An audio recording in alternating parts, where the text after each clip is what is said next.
जनेन्द्री का वेग न सहने के कारण हम परस्पर शरीरों के आकर्षण में भोग वासना में लिप्त हो गए। मन और जनेन्द्री संपूर्ण रूप से काम वासना से युक्त होने के कारण मलिन हो गई।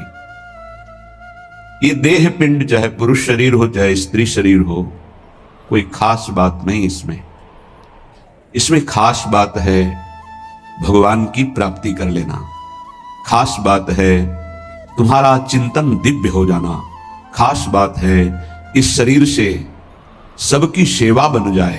माता पिता भाई बंधु परिवार समाज राष्ट्र धर्म भगवान सबकी सेवा बन जाए तो ये शरीर सार्थक हुआ। नहीं क्या मांस का पिंड है, रक्त संचरित नसनाड़ियां हड्डी त्वचा और इसमें जो डालो मलमूत्र बन गया। जितने द्वार हैं उनका सबको परिचय है ही है। कौन से सुख के लिए परस्पर शरीर में आकर्षण होता है? सच्चिदानंद सुख की लालसा वाला शारीरिक सुख के भोग में यदि अनेक जीवन व्यतीत करने के बाद ये भी जीवन व्यतीत कर दिया तो हाथ क्या लगेगा?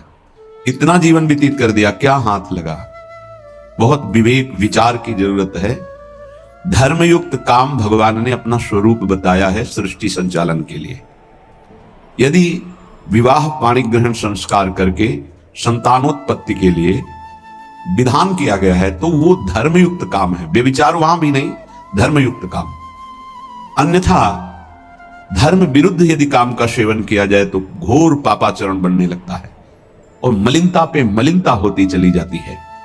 स्त्री रूपा मेद्य पिंडे मुंह रमृत धिया। हमारी बुद्धि इतनी मलिन हो गई है कि मल मूत्र के द्वार को अमृत पान का स्वरूप समझते हैं। कितनी निकृष्ट बुद्धि है। इन शरीरों पे है क्या? ऊपर के द्वार देखो, आंख से कीचड़ निकले, नाक से कितनी खखार के थूको, वमन करके देखो। नीचे के द्वार तो दुर्गंध युक्त मलमूत्र के ही है। किन भोगों में तुम अमृत पान करना चाहते हो? स्त्री रूपा मेद्य पिंडे मुंह रमृत धिया नित्य लोलुभ्यमानम। नित्य तुम लुभायमान हो रहे हो कि अगर ये शरीर भोगने को मिल जाए, ये शरीर मिल जाए तो हमारा जीवन धन्य हो जाए।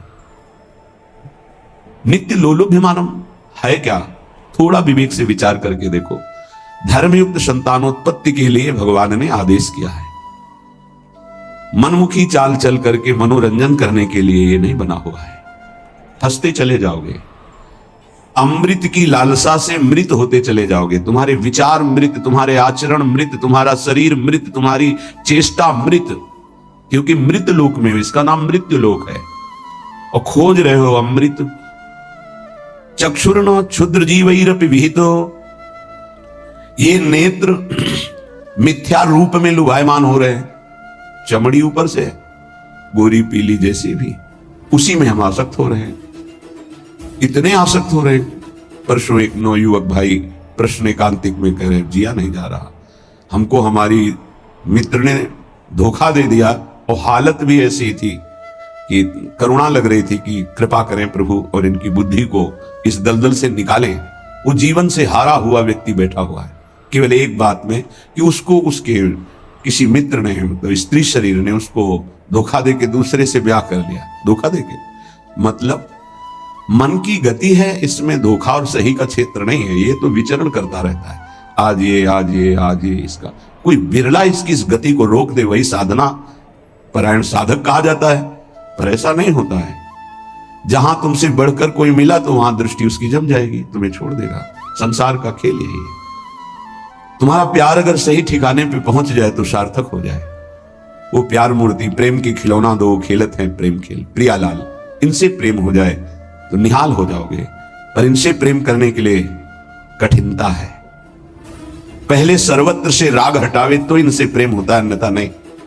सर्वत्र की ममता बटोर कर इनके चरणों में तब प्रेम होता है। बोले नेत्र दूषित हो गए बस यही देखते हुए। यही दुर्दशा है जीव की। सामने भगवान है चराचर जगत के हृदय में, उनको कोई नहीं देखना चाहता और बाहरी केवल चमड़े को देख करके हम आकर्षित हो रहे हैं। ये चमड़ी ज्यादा दिन नहीं टिकेगी, जिसकी तुम देख रहे हो उसकी और तुम्हारी भी, ये नष्ट होने वाली है। इन्हीं को शासन में साधक रखता है। नेत्रेंद्री हम जहां चाहें वहीं जाएगी, अन्यथा नहीं जाएगी। अभ्यास कीजिए, नाम जप के द्वारा। ऐसे थोड़ी कि बात कर रहे हो किसी संत से भगवत चर्चा और तुम्हारी दृष्टि जा रही बार बार, और इतनी हिम्मत तुम्हारी कि भगवत भाव के वातावरण में तुम्हारी अशुद्ध वृत्ति उधर देखने की कोशिश कर रही। क्या देख रहे हो? चुप हो, एकदम शांत। चक्षुर्न क्षुद्र जीवैरपि विहित मृषा मानना अत्यंत मग्नाहा। ये क्षुद्र जीव समझ नहीं पा रहे कि नेत्र किसके लिए मिले। ये नेत्र मिले भगवत साक्षात्कार के लिए। ये विचार करो 5 मिनट आंख बंद करके, अगर ऐसे ही तुम्हारी आंखें छीन ली जाएं तो सोचो कैसा तुम्हारा जीवन होगा। जिन आंखों से तुम गंदी बातें कर रहे हो, गंदी बातें देख रहे हो, यही आंखें भगवान छीन लेते तुम्हारी, तो क्या तुम्हारा जीवन होता। आज तुम्हें भगवान ने आंख दी है, तुम इससे धर्म का दर्शन करो, सब में भगवत दर्शन करो, श्री विग्रह के दर्शन करो, संत दर्शन करो, नेत्र पावन करो। नेत्रों को दूषित कर लिया हमारी वाक इंद्री। जब हम इससे चिदानंद नाम जप करते हैं, चिदानंद लीला का गायन करते हैं, तो वाणी भी चिदानंद हो जाती है। श्रवण इंद्रिय, जब इससे हम नाम कीर्तन सुनते हैं, नाम जब सुनते हैं, भगवत लीला सुनते हैं, तो श्रवणेन्द्रिय चिदानंद हो जाती है। ऐसे समस्त इंद्रियां जब केवल आराध्य देव के प्रति समर्पित होकर क्रियान्वित होती हैं, तो उनमें यह सामर्थ्य आ जाती है कि उपासक की श्रवणेन्द्रिय निकुंज में प्रिया प्रीतम क्या बात कर रहे हैं सुनाई देने लगता है। निकुंज में प्रिया प्रीतम कैसी शोभा से विराजमान है ये दिखाई देने लगता है। आज कौन से सौरभ का लेप किया गया ये घ्राणेन्द्रिय से पता चलने लगता है। प्रिया प्रीतम की दिव्य लीला का इंद्रियां अनुभव करने लगती हैं, जो कि इंद्रिय मन से बिल्कुल अगोचर है। अगर उपासक इन इंद्रियों को थोड़ी भी स्वतंत्रता दे देगा, तो इनका स्वभाव है प्रकृति स्थान कर्षति। ये प्रकृति के वस्तु व्यक्ति स्थान के आकर्षण में फंस जाएंगी। फिर ये महासुख जिसकी हमारे हृदय में लालसा है, वो प्रकृति से पूर्ण होने वाली नहीं, वो परमात्मा से होने वाली है। जब हमारी इंद्रियां प्रकृति की तरफ जाती है तो मलिन हो जाती है, और मिथ्या देह सम्मान को तुमने सुख मान लिया। 4 लोग नमस्कार किए तो तुम अपने को श्रेष्ठ समझ लिए। किंचन मात्र भी कोई श्रेष्ठ नहीं है। ये पंचभूत शरीर सबके उसी सामग्री से बने हुए हैं। अंदर जो जीव अंश है भगवान का बिल्कुल बराबर है। अब जो सम्मान और अपमान होता है गुण और अवगुण का होता है, और गुण और अवगुण दोनों मायाकृत है। सुनो तात मायाकृत गुण और दोष अनेक, ये दोनों मायाकृत है। तो तुम किसका सम्मान? माया का। किसका अपमान? माया का। तुम तो मान और अपमान दोनों से परे हो। अगर कोई तुम्हें प्रणाम कर रहा है तो तुमको उसकी श्रद्धा को प्रणाम करना है। तुम खास थोड़ी हो गए कि वो तुम्हें साष्टांग प्रणाम कर रहा है तो तुम महान हो गए। महान वो है जो साष्टांग प्रणाम कर रहा है, उसकी श्रद्धा प्रबल है। देखिए वो कोई अंतर नहीं। जो इस देह में पंचभूत वही उस देह में पंचभूत, जो इसमें परमात्मा का अंश वो उसमें परमात्मा का अंश। उसकी श्रद्धा बड़ी है इसलिए वो आपकी तरफ प्रणाम कर रहा है। बोले बहुत बुरा हो गया। मिथ्या मृषा मानना अत्यंत मग्ना। मैं झूठ मूठ अपने को बड़ा मानकर सम्मान प्राप्त करने की लालसा, सम्मान स्वीकार कर लिया तो हृदय अपवित्र हो गया। बड़ा मन है, फंसाता रहता है, वो मकड़ी की जाल की तरह। फंसने वाला नहीं जानता है। संत सदगुरुदेव शास्त्र इनके सूत्रों को जब स्वीकार करे तो पता चलता है मैं फंस रहा हूं या मुक्त हो रहा हूं। श्रीपाद कह रहे हैं कि देखो, जनेन्द्री ने फंसा दिया काम भोग में, नेत्रेंद्री ने फंसा दिया रूप में। सच्ची अगर सावधान न रहे तो ऐसे ऐसे फंसाव है कि जीवन ही नष्ट हो जाता है, पूरा जीवन। और उसको लाख समझा रहे थे, कुछ समझ में नहीं आ रहा था। बस वो ये समझ रहा था कोई आशीर्वाद मिल जाए, जादू टोना मिल जाए कि वो जो हमारी मित्र है वो वापस हमको मिल जाए वापस। बस उसको इतना ही लक्ष्य था। और हम ज्ञान विज्ञान वर्णन कर रहे थे, सुनने बैठा था केवल, क्योंकि समझ में आता है ना आप हमारी बात पकड़ रहे हो कि नहीं पकड़ रहे। नेत्रेंद्री ने रूपों में फंसा दिया। हृदय मलिन हो गया सम्मान प्राप्त करने की लालसा से। और कह रहे जिभ्या मिष्टान्न निष्ठा विरमति न मनाग वित्त सग्रंथनुचितम। जबान आ गई भोजन के स्वाद में, ये मिष्ठान्न है, ये चटपटा है, ये बड़ा स्वादिष्ट है। जिभ्या रसेंद्री यदि भोजन के स्वाद में मगन है तो राधा नाम सुधा रसम का स्वाद नहीं ले पाएगी। उचित आहार जो भगवत प्रसाद रूप है उसको डाल लेते हैं, उसके प्रति हम आसक्त नहीं होते, स्वाद दृष्टि नहीं रखते। पूर्व के संत भगवान के दर्शन होते थे, खप्पर रखते थे नारियल का, नारायण नारायण, दाल, खीर, रोटी जो भी मिला खप्पर में डाला, मिलाया। स्वाद से मतलब नहीं, प्राण पोषण से मतलब है। और यहां धनिया की चटनी अलग, टमाटर की चटनी अलग, भरा हुआ मिर्च अलग, ये अलग ये अलग, तो फिर राधा नाम सुधा रसम भूल जाओ। ये 2 अंगुल की जबान है, बस इतने में सारा खेल है। यहां से नीचे उतरने पर कोई स्वाद नहीं है, भाई इतने में घुमाने का स्वाद है। और अच्छे अच्छे इसी में फंस जाते हैं। जिसकी रसेंद्री विजयी नहीं हुआ रसेंद्री से, वो हर इंद्री का विजयी होने पर भी विजयी नहीं माना जाता। रसेंद्री विजयी जनेन्द्री विजयी जरूर होगा, और रसेंद्री जनेन्द्री विजयी संपूर्ण इंद्रियों का विजेता माना जाता है। धैर्यवान उसे ही कहते हैं जो 2 इंद्रियों को काबू में कर ले, रसेंद्री और जनेन्द्री। रसेंद्री मिष्टान्न आदि भोग पकवान पाने के लिए लोलुप जीवन हो गया, पेट बढ़ करके छाती से 1 बीता ऊंचा हो गया है। उठने बैठने में दिक्कत होती है, पर पाने के समय और कितना अधिक पाया जा सके, ये स्वाद वो स्वाद वो स्वाद, कितना पाओगे, मर जाओगे पाते पाते, फिर भी तृप्ति नहीं होगी। बहुत विचित्र वासना है, बहुत विचित्र वासना है। चित्त वित्त सगृन धनुचितम, सच्ची बात। आज चरित्र, भगवत धर्म, मर्यादा, इसका महत्व धीरे धीरे समाज से हटता जा रहा है। धन का महत्व होता जा रहा है। क्या दुर्दशा है। बोले मनाक वित्त सग्र धनुचितम, अनुचित रूप से धन कभी सुखी नहीं हो सकता जो अनुचित रूप से धन प्राप्त करता है। हा वृंदारण्य कान्या भवति मम गति चेदहम त्वत्स्तिस्तोपि, मेरी क्या गति होगी जब मेरी इंद्रियां और मेरा मन ऐसा है। मैं आपका आश्रय लेता हूं, आपका वास स्वीकार करता हूं। मैं समझ गया कि मेरे से कुछ नहीं होने वाला, मेरी अनन्य गति आप हो। हे वृंदावन, आप मेरा सुधार कर दो। अब मैं कहीं किसी की ओर नहीं देख सकता, सिर्फ आपका आश्रय लिए। भाव यह है कि हम सब तरह से हीन हैं, हर इंद्रियां हम पर विजय प्राप्त किए हुए हैं।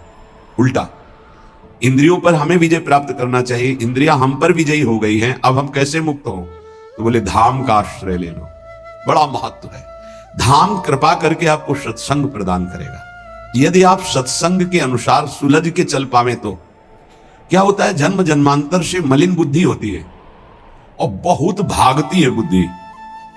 जैसे जंगली नील गाय देखा हो, गर्दन उठाई भागती चली जा रही, ऐसे ये भागती बुद्धि।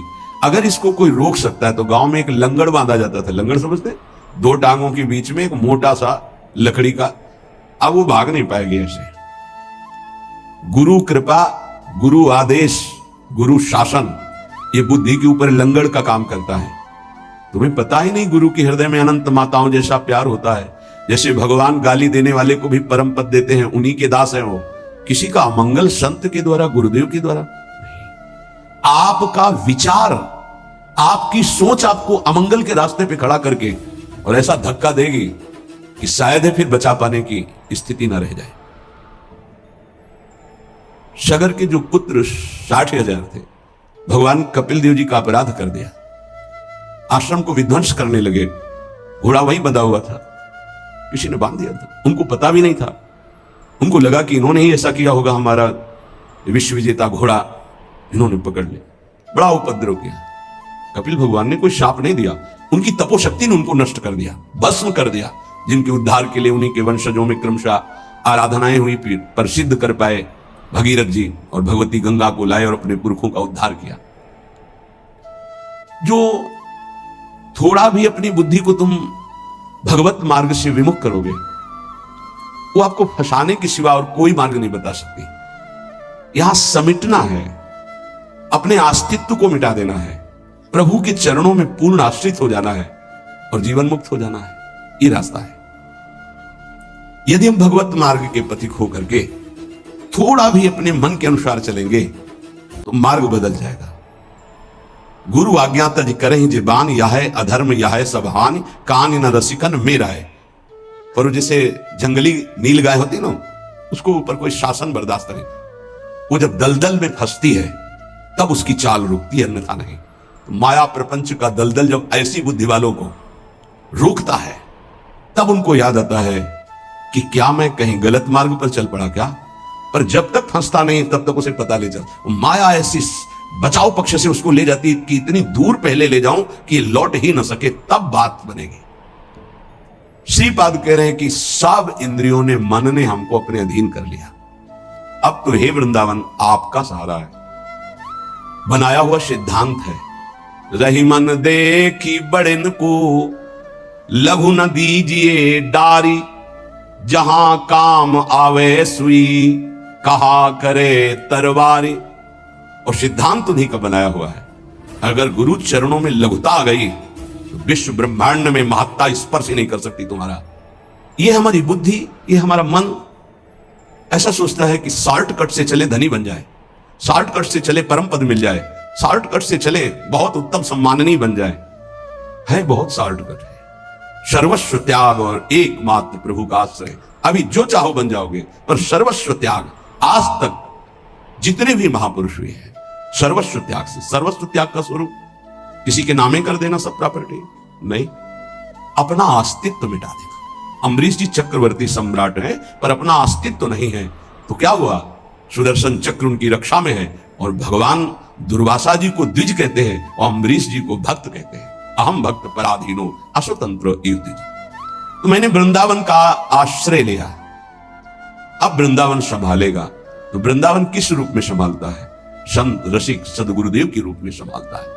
यदि हम ना उनकी आज्ञा का पालन करें, अवहेलना करें, तो बड़े कृपालु हृदय के होते हैं, तो संत है। संत सरल चित जगत हित, जान स्वभाव स्नेह। तुम क्या जान पाओगे हृदय में तुम्हारे ही प्रति कितना दुलार है। सांप को चाहे जितनी प्रार्थना करो, आरती उतारो, दंडवत प्रणाम कर लो, कह दो सीधे चलो, तो कभी नहीं चलेगा वो। उसकी चाल ही टेढ़ी होती सांप की तरह। ऐसे जो कुटिल बुद्धि के होते हैं, हाथ जोड़ो, पैर छुओ, दुलार करो, गले लगाओ, जीवन दे दो, लेकिन वो सांप की तरह ही कुटिल बुद्धि से चलेंगे। उनका जो विषैला स्वभाव है वो उनकी आध्यात्मिक शक्ति का नाश करता है। उनको लगता है मैं बहुत बड़ा अध्यात्म कर रहा हूं। अध्यात्म कहां से होता है? गुरु आज्ञा से होता है। अध्यात्म कहां से होता है? गुरु मंत्र के निरंतर सुमिरन से होता है। अध्यात्म जिसके अंदर है तो त्रिभुवन का संपूर्ण वैभव उसको मृत तुल्य लगता है। मृत तुल्य, न पारमेष्ठम न महेंद्र दिष्टम। आपको लगेगा भरण पोषण कैसे होगा? तो भगवान, उनके वचन यही भक्त का आश्रय होते हैं। भगवान ने कहा अनन्यश्चिंत्यन्तो माम, तुम्हारी एक ही जिम्मेवारी है, तुम केवल मेरा अनन्य चिंतन करो। और जो अनन्य चिंतन करता है ये जना परिपासते, जो ऐसी उपासना करता है अनन्य चिंतन से, तो योगक्षेमम वहाम्यहम, मैं उसके योगक्षेम का वहन करता हूं। अप्राप्ति की प्राप्ति और प्राप्ति की रक्षा ये मैं करता हूं। शुद्ध परमार्थ को जान लो, जीवन मुक्त हो जाओ, फंसने में देर नहीं लगती। ये मन कभी भी कहीं भी कैसे भी आचरणों में फंसा सकता है। अजामिल जी अपनी इंद्रियों की चंचलता को शासन में लेकर के अपने पिता की सेवा में गुरु भाव से लगे थे। बड़े धर्मात्मा पिता थे। एक दिन वो समिधा लेने के लिए गए तो जंगल में देखा एक शराब पिए हुए व्यक्ति किसी वैश्या से सहवास कर रहा है। अचानक दृष्टि पड़ी। शास्त्र आज्ञा करता है ऐसे दृष्टि को एक बार अचानक दृष्टि पड़ने पर दोबारा ना देखा जाए और नमस्कार वृत्ति कि भगवान की माया आगे बढ़ जाए। पर वो तो सेवा को छोड़ करके उसी को केवल देखने लगे। देखते ही चिंतन बढ़ा। चिंतन बढ़ता ही संगस देशों पर जायते, संग की इच्छा आसक्ति प्रकट हुई। जब वो पुरुष चला गया तो उस वैश्या से मिले और कहा मैं आप पर आसक्त हो चुका हूं। तो उसने कहा मेरे जीवन का उद्देश्य ही है आसक्त पुरुषों से धन लेना, उनको सुख पहुंचाना। कहा पूरी पिता की संपत्ति सब वैभव लुटा दिया। आखिरकार उसी के पास रहने लगे, उसके दास बनकर रहने लगे। क्या क्या अमंगल कार्य करने लगे। जहां संविधा लेने गए थे यज्ञ के लिए, वहां पशुओं का हिंसा करके और मांस रांधना खाना, ये सब बहुत गंदा जीवन। एक बार थोड़ा भी कोई धर्म का अनुष्ठान करे तो धर्मो रक्षति रक्षिता, धर्म उसको बचाने की कोशिश करता है, रक्षा करता है। गांव में संत मंडली आई। मंडली ने पूछा यहां कोई पवित्र उदार संत सेवी का घर हो तो बताना, वहां आज हम रुकना चाहते पूरी संत मंडली, ठाकुर को भोग लगाएंगे, आरती पूजा और सुबह चले जाएंगे। हाँ, उन्होंने कहा सबसे ज्यादा पवित्र अजामिल है गांव के बाहर जो, वो बगीचा भी सामने वाला उन्हीं का है, वो वैश्या का था। संत स्वभाव विश्वास से होता है, संतों का स्वभाव जो सिद्ध होता है वो विश्वास से होता है। आज तक कभी ऐसा संशय नहीं होता कि आदमी ऐसा बोल रहा है तो इसमें कुछ झूठ भी हो सकता है क्या, नहीं। पर बाद में ऐसा लगता है कि इनको सत्य बोलना आता ही नहीं है। संसारी आदमी को आचार्य की बात फिर याद आती है, पाए जान जगत में सब जन कपटी कुटिल कलयुगी टंचु। कपट और कुटिलता के बर्ताव किसी और कुछ आता ही नहीं। कई बार सत्संग में प्रार्थना की कि एक जगह ऐसी रखो जहां झूठ मत बोलो, कपट मत करो। गुरु दरबार, दंड दो या पुरस्कार दो, आपके हैं, गलत है या सही है आपके सामने है। एक जगह तो, पर और जगह सब फिट हो सकता है, एक जगह जरूर छल कपट करेगा, क्योंकि पतन वहीं से होता है, जीव का पतन वहीं से होता है। जहां गुरुजनों से कपट और छल किया गया है, माया जो कपट का जाल और छल का बिछाती, उसे कोई नहीं काट सकता। माया के जाल को कोई नहीं काट सकता। काटने के लिए गुरु प्रसन्न साहब अनुकूला, जैसे हमसे बोला जाता है, संतों से बोला जाता है, अक्षरशः लगता है सत्य बोल रहा है, संशय नहीं, क्योंकि विश्वास की धरा से ही चला जाता है, विश्वास ही होता है। तो संत जनों ने जाके वहां डेरा लगा दिया।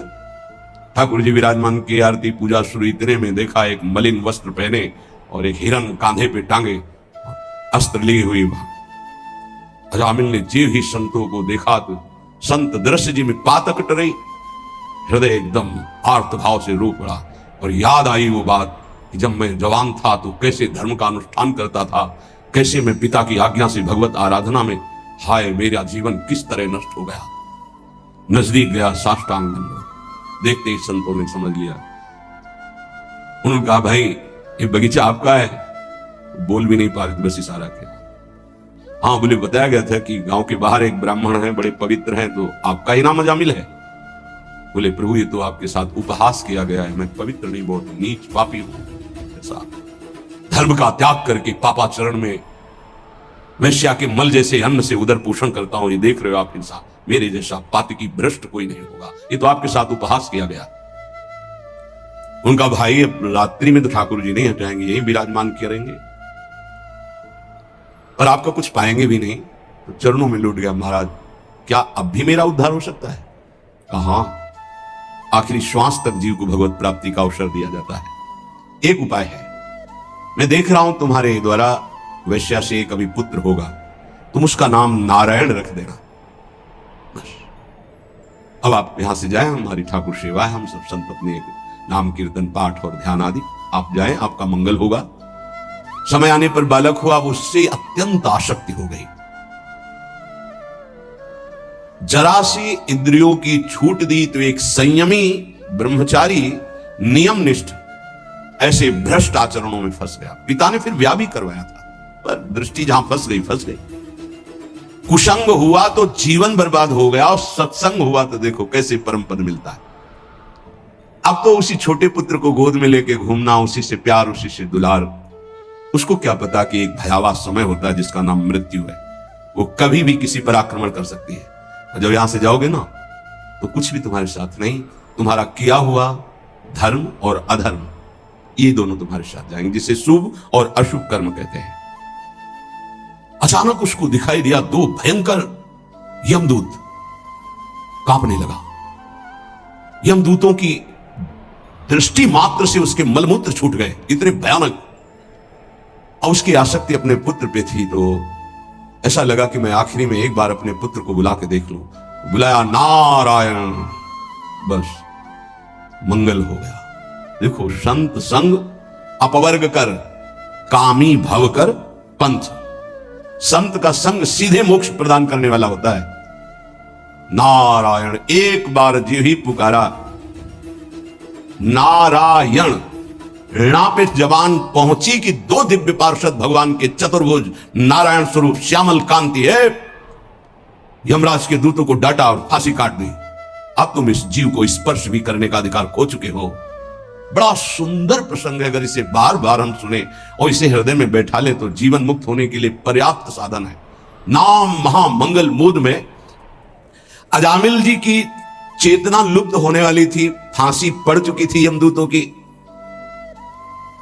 यद्यपि उसने भगवान को नहीं पुकारा, अपने बालक के स्नेह वशात उसको पुकारा नारायण, पर संतों ने नाम रखवाया था।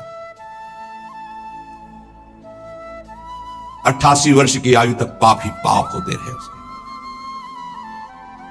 यमदूतों को डांट कर भगवान के पार्षदों ने कहा, अब तुम स्पर्श भी नहीं कर सकते इसको। उनका आप बड़े तेजस्वी देव स्वरूप दिखाई देते हैं। और आपको पता है, ये महान नीच पापी हर क्षण पाप करता रहा है। ये मूर्ख अपने पुत्र के बहाने नारायण बुलाया है, ये महापापी है। भगवान के पार्षदों ने कहा, हम देखते हैं कि तुमको कोई ज्ञान नहीं है। जिस समय ये पुत्र के बहाने नारायण बुलाया, उसी समय निष्पाप हो गया।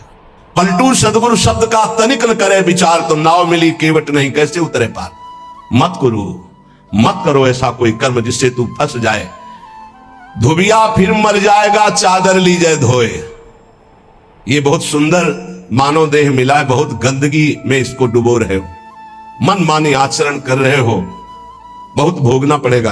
अभी समझ में नहीं आ रहा है, अभी इसलिए समझ में नहीं आ रहा है कि समय है।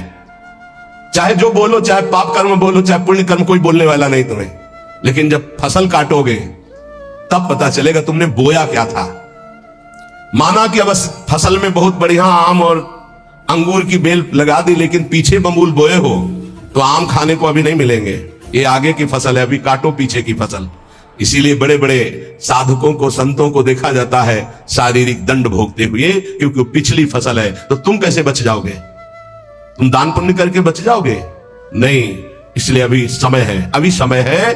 धोबिया फिर मर जाएगा, चादर लीजिए धोए। डंके की चोट में कबीरदास जी कहते हैं, चदरिया झीनी रे झीनी, हमको जैसी दी थी वैसी की वैसी धरी दीनी, चदरिया झीनी रे झीनी। आज तक इस चादर को कभी गंदा दाग नहीं लगने दिया। हे हरि, जैसा दिया था वैसा वापस। चादर लीजिए धोए, मैल है बहुत समानी, बहुत जन्मों से तुम्हारे मन में गंदगी भरी है। चल सदगुरु के घाट, भरा जा निर्मल पानी। इस मन तन बुद्धि, इनकी गंदगी कहां धोई जाती है? सदगुरु के दरबार में। चल सदगुरु के घाट, भरा जा निर्मल पानी। निर्मल पानी ज्ञान। ऐसा नहीं करना चाहिए, ऐसा करो, ऐसा नहीं करना चाहिए। अगर आप बात मान गए तो पुराने पाप भस्म हो जाएंगे, नया पाप बनेगा नहीं। और जिससे शरीर की रचना होगी उसे भोग लो, नाम जप करते हुए ऐसी सामर्थ्य आ जाएगी। चादर भई पुरानी, दिनों दिन बार न की जाए। देर मत कर, पता नहीं कब मर जाएगा, कब शरीर छूट जाएगा, कोई भरोसा नहीं, कोई भरोसा नहीं। रोज फूल लेने आते थे हितधाम, 2-3 दिन जब नहीं आए तो बगीचा था ना फूलों का, तो माली से पूछा कि वो दिखाई नहीं देते। उनका तो पधार गए। अरे इतने स्वस्थ एकदम तेजस्वी कैसे पधार गए? बोले दिल फेल हो गया। वो आसन में बैठे थे, श्री जी का प्रसाद ला रहे थे, प्रसाद सामने पहुंच नहीं पाया और वो पहुंच गए, शरीर छूट गया। बहुत हृदय में कि अरे इतने स्वस्थ, इतनी कम अवस्था। चादर भई पुरानी, दिनों दिन बार में कीजिए, देर मत कीजिए, धो डालिए, पता नहीं कब छूट जाए शरीर। कैसे? सत्संगत में सौंद ज्ञान का साबुन दीजिए, छूटे कलमल दाग नाम का कलप लगावे। चलिए चादर ओढ़ बहुर नहीं भव जलावे, पलटू वैसा कीजिए मन नहीं मैला होए। धोबिया फिर मर जाएगा, चादर लीजिए धोए। क्या बात, क्या महापुरुषों की बात। सत्संग रूपी साबुन लगाकर मन के मैल को मिटा दो। जो सत्संग में सुन रहे हो, जो गुरुदेव ने नाम दिया है, वो तुम्हें निर्मल कर देगा जितना अधिक जपोगे। अगर नाम जप नहीं किया, सत्संग की बातें जीवन में नहीं उतारी, ये गंदगी छूटने वाली नहीं। कोई त्रिभुवन में ऐसा साबुन नहीं बना कि तुम्हारे मन को साफ कर सके, वो केवल गुरु प्रदत्त नाम और सत्संग। दीपक बारा नाम का महल भया उजियार। ये देखो, महल भया उजियार, नाम का तेज विराजा। शब्द किया प्रकाश, मानसर ऊपर छाजा। दसों दिशा भई शुद्ध, बुद्ध भई निर्मल साची। छूटी कुमति की गांठ, सुमति प्रगट होए नाची। होत 36 राग, दाग त्रिगुण का छूटा। पूरन प्रगटे भाग, कर्म का कलसा फूटा। पलटू अंधियारी मिटी, बाती दिन ही तार। और दीपक बारा नाम का तो महल भया उजियार। हे अमृत है इन महापुरुषों का अनुभव। दीपक बारा नाम का महल भया उजियार। जिस समय राधा राधा राधा राधा राधा राधा अज्ञान अंधकार नष्ट हो गया। गोस्वामी जी का अनुभव है, तुलसीदास जी महाराज का। राम नाम मणिदीप धरी जीह दे हरि द्वार। तुलसी भीतर बाहरो जो चाह सुजियार। बाहर भी उन्नति और अंदर भी उन्नति। अंदर अध्यात्म के सद्गुण और बाहर नाना प्रकार की सुख सामग्रियां ये घेर लेगी जिस दिन तुम्हारी जिह्वा पे निरंतर नाम चलने लगेगा। महल भया उजियार नाम का तेज विराजा। प्रकाश में क्या पड़ा हुआ है दिखाई देता है, अंधेरे में रस्सी का सांप नजर आता है, प्रकाश में समझ में आता है ये गंदी बात है, ये अच्छी बात है, इससे हमारी सदगति होगी, इससे दुर्गति होगी, नहीं करना हमको। ये नाम के प्रकाश में दिखाई देता है। जैसे नाम की महिमा सुनी और संसार में रत गलत आचरण करने वाले नौजवान भाई सुने तो आके वर्णन करते, मैंने ये त्याग दिया। क्यों? क्योंकि नाम का प्रकाश हुआ, बल मिला और समझे कि गलत है तो उसका त्याग कर दिया। महल भया उजियार नाम का तेज विराजा और शब्द किया प्रकाश मानसर ऊपर छाजा। गुरुदेव ने जो शब्द दिया जब उसका प्रकाश हुआ तो मन के ऊपर अब हमारा अधिकार हो गया। मानसर ऊपर छाजा। अभी तक हमको मन दबाए हुए था, जो चाहता था मन करता था, लेकिन जब से गुरुदेव ने नाम दिया, नाम का प्रकाश हुआ, अब मानसर ऊपर छाजा। अब मन के ऊपर आसन लगा के बैठे, जो हम चाहेंगे वही मन करेगा, जो मन चाहेगा वो हम नहीं करेंगे। ये स्थिति नाम के प्रभाव से मन को मार दिया, निर्विषय कर दिया। किसने? नाम जापक ने। दसों दिशा भई शुद्ध बुद्ध भई निर्मल सांची। अब वो कहीं त्रिभुवन में जाए, भाव कुभाव अनख आलसहु नाम जपत मंगल दिशि दसहु। दसों दिशाएं शुद्ध बुद्ध आनंद प्रदान करने वाली हो गई, क्योंकि जहां है वो नाम जप कर रहा है। छूटी कुमति की गांठ सुमति प्रगट होए नाची। कुमति का नाश हो गया, सुमति का प्रकाश होकर हृदय में सुमति नृत्य कर रही। हो 36 राग, जो धर्म के 36 लक्षण है वो प्रकाशित हो जाते हैं उसके अंदर, भागवत में वर्णन है। और दाग त्रिगुण का छूटा, सतोगुण रजोगुण तमोगुण तीनों से ऊपर उठकर वो त्रिगुणातीत अवस्था को प्राप्त हो गया नाम जापक। पूरन प्रगटे भाग कर्म का कलसा फूटा। समस्त कर्म संचित भस्म हो गए, क्रिमाण निष्फल हो गए, प्रारब्ध निष्प्रभावित हो गया। ये नाम जापक का। पलटू अंधियारी मिट्टी बाती दीन ही तार। दीपक बारा नाम का महल भया उजियार। सच्ची बात है, त्रिभुवन में नाम के समान कोई नहीं है। विश्वास कर लोगे पार हो जाओगे, भटकने की जरूरत नहीं। बस राधा राधा राधा, सब ज्ञान विज्ञान हृदय में प्रकाशित हो जाएगा। और डरना नहीं, कोई भी त्रिभुवन में नाम जापक को पराजय नहीं दिखा सकता। ये बात पक्की समझ लेना। कभी भी हरि का एक स्वभाव है, कोई उनको गाली दे दे, अपमान कर दे, उनकी निंदा कर दे, वो पिता के समान सह लेते हैं, क्षमा कर देते हैं। लेकिन उनके भक्त का अपमान कर दे तो राम रोष पावक सो जाई। जो अपमान भक्त कर करई, तुम चुप रहना, तुम मत बोलना। जो अपमान भक्त कर करई, राम रोष पावक सोच रही। पलटू साहब कह रहे, नाम जापक कभी डरना मत, कभी भय मत करना और कभी लड़ना मत। हरि अपनो अपमान सह जन की सही न जाए। हरि का अपमान कर दोगे सह जाएंगे, कैसे भी वो बड़े कृपालु हैं, अनंत माताओं का प्यार रखते हैं, चल उद्दंडता कर ले। हरि अपनो अपमान से जन की सही न जाए, जन की सही न जाए, दुर्वासा की क्या गति की नहीं। महान तपस्वी, दूब का रस पीने वाला, बलकल की लंगोटी लगाने वाला, उनको यह भ्रम हो गया कि चक्रवर्ती सम्राट रानियों के बीच में रहने वाला मेरे से बढ़कर भजनानंदी कैसे हो सकता है। जाकर के कृत्या प्रकट कर दी उनका, अम्बरीश जी को कष्ट देने के लिए दुर्वासा जी के द्वारा प्रकट की हुई कृत्या भगवान के निज पार्षद सुदर्शन जी ने भस्म कर दिया और त्रिभुवन में दौड़ाया दुर्वासा जी को। अंततोगत्वा अम्बरीश जी के पैरों में गिरना पड़ा महान तपस्वी भगवत स्वरूप दुर्वासा जी को। जन की सही न जाए, दुर्वासा की क्या गति कीन्हा, और भुवन चतुर्दश फिरे सबे दुरियाए जो दीन्हा। सबसे पहले भाग कर गए भगवान शंकर की शरण में, क्योंकि भगवान शंकर के अंश से प्रकट हुए दुर्वासा जी है। भगवान शंकर ने कहा, मैं हरि का द्रोह करने वाले को तो विचार पूर्वक रास्ता बता सकता हूं, लेकिन हरिदास का, भगवान के भक्त का द्रोह कर दे, ये मेरी सामर्थ्य नहीं कि मैं इस समय सुदर्शन को प्रार्थना करके रोक सकूं या तुम्हें कैलाश में रख सकूं। तुरंत यहां से निकलो। सबय दुरियाए जो दीन्हा, ब्रह्मा जी के पास गए। ब्रह्मा जी ने कहा तत्काल निकलो, नहीं सुदर्शन चक्र अनर्थ कर देगा ब्रह्मलोक में। हरि के पास गए और कहा आपका एक व्रत है कि मेरी शरण में चाहे जितना बड़ा अपराधी आ जाए मैं कभी त्यागता नहीं। तो भगवान ने कहा अपराधी कितना भी बड़ा चराचर जगत का हो मैं उसे शरण दे सकता हूं, लेकिन मेरे भक्त का अपराधी उसके लिए कोई गुंजाइश नहीं। अब ये सुदर्शन मेरी आज्ञा में नहीं है। अगर अम्बरीश जी कह देंगे तो ये सुदर्शन शांत हो सकता, अन्यथा नहीं। भाग के अम्बरीश जी के ही चरणों में आना पड़ा।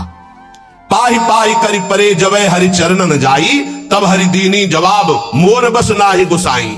मोर द्रोह करी बचे करो जन द्रोहक नासा, माफ करे अम्बरीश बचोगे तबई दुर्वासा।